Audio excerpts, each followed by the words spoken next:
You didn't open this by mistake. Something within you has been whispering, "Why do I keep failing?"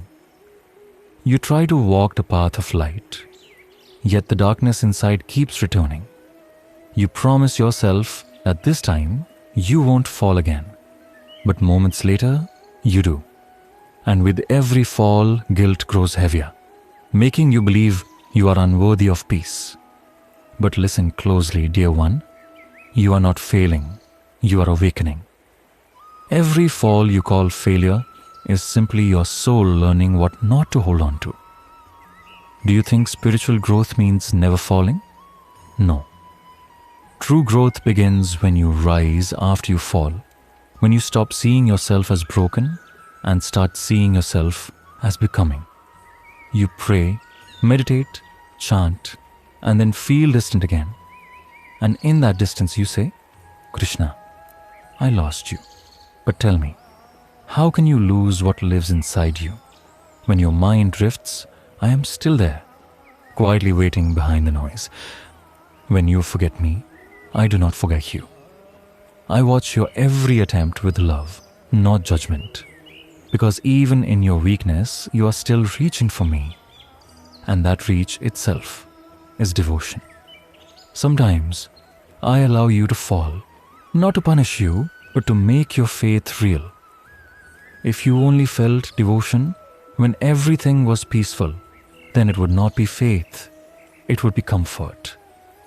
But when you still turn to me, while your heart trembles, that is when your devotion becomes unshakable. Do you remember Arjuna too had his moment of despair? He dropped his bow and said, "I cannot fight." But that was the very moment I began to speak. Because surrender is where the true journey begins. So if you feel weak, confused, tired of trying, you are exactly where your transformation begins. When you stumble in your spiritual path, don't rush to label yourself as unworthy. Sit with your imperfection. Learn from it. Every mistake is just your soul trying to find balance.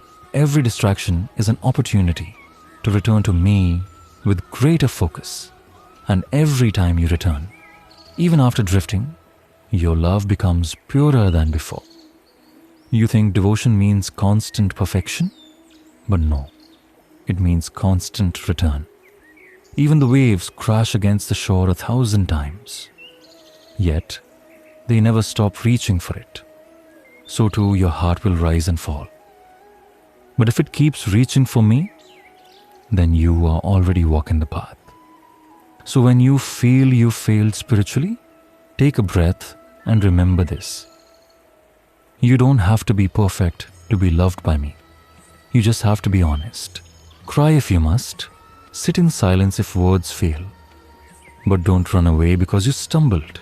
Even your smallest effort, your faintest remembrance is precious to me.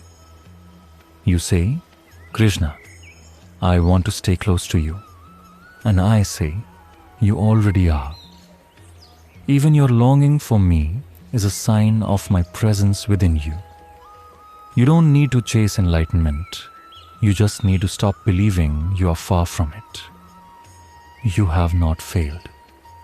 You are learning what love without conditions feels like, the kind of love that does not end when you fall. So walk again, slowly, for I am walking with you. And even when you think you've drifted away, you are still within my reach. Always have been. Always will be.